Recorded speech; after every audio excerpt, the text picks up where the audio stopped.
The year is 2000, and Godzilla fans are still recovering from Roland Emmerich's most recent attempt at cinema. Toho hadn't originally planned on making more Godzilla movies until 2005, but everyone was so distraught by what they saw, they had to make their comeback much sooner. And thus, Godzilla 2000 was born. At the time you're watching this video, it has been exactly 20 years since that movie was released in American theaters. Does it still hold up today?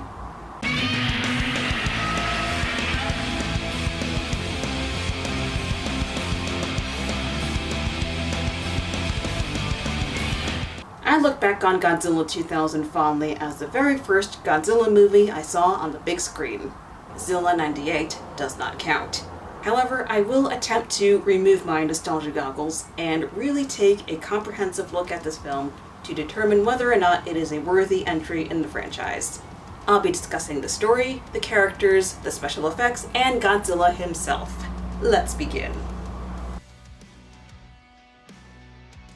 We follow the members of the Godzilla Prediction Network, whose sole purpose is to study Godzilla as he does what he does best, stomp through Tokyo. Meanwhile, a government agency discovers a meteor under the ocean and tries to determine its origin. Before they can fully analyze it, it comes to life and starts causing trouble everywhere, hacking into Tokyo's mainframe and, worse than that, pissing off Godzilla. It's revealed later that the life form inside the meteor, which turns out to be from outer space, wants to eliminate Godzilla so it can rule the Earth in his place, changing the environment to its liking.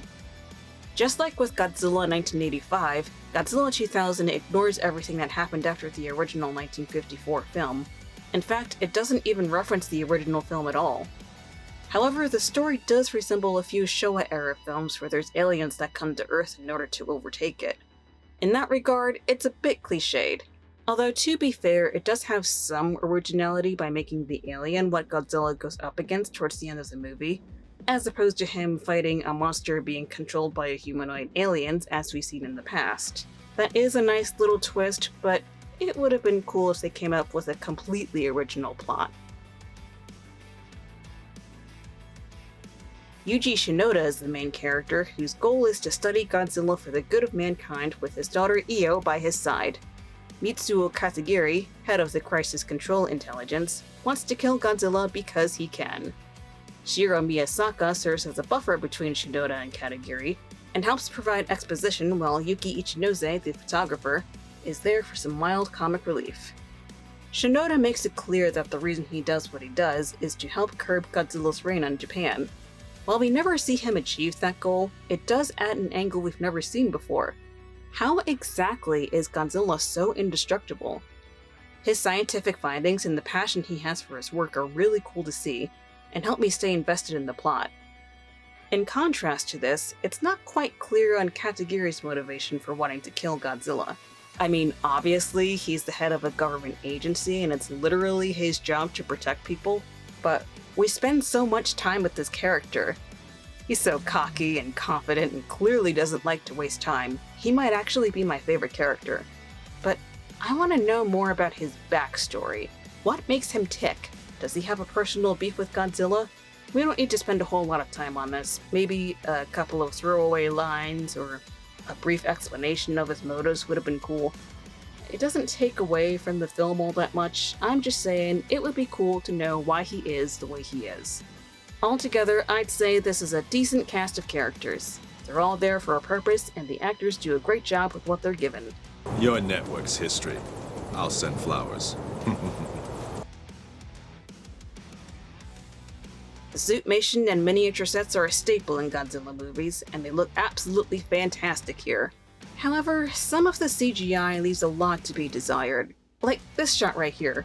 Looks like a bad video game. Why'd they put that in there?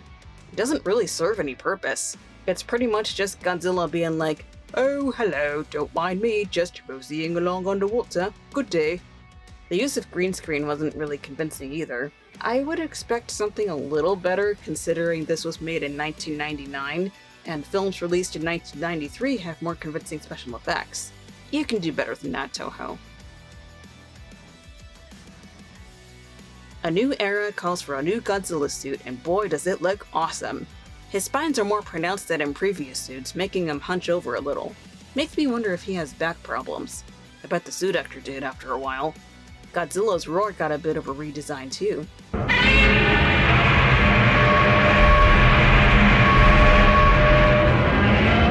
I'll never get tired of that sound. Although, is it me, or does this roar kinda remind you of a vacuum cleaner?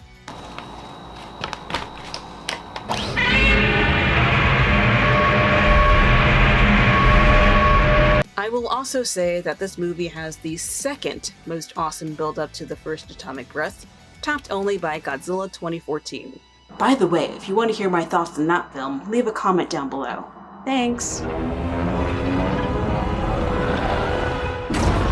The battle between Godzilla and Orga is slightly underwhelming and slow-moving at first, but it ends with a bang. I kinda hate myself for making that pun. There's no such thing as a perfect movie. Every movie in existence has some sort of flaw. But I gotta say, in my opinion, Godzilla 2000 really does hold up 20 years later. I love the pacing, I love the characters, I love that we don't have to wait a full hour to see Godzilla. In fact, we see him within the first 5 minutes. The original film score is great too, and the addition of Akira Ifukube's score in the American dub was a really nice touch. It is for that reason, and for nostalgic reasons, that I can safely say that Godzilla 2000 is my favorite Godzilla movie. Thanks for sticking around to the end. If you had a good time, be sure to like this video. If you'd like to see more Godzilla content from me, be sure to subscribe to my channel. I put out a new video every Tuesday. See you next time!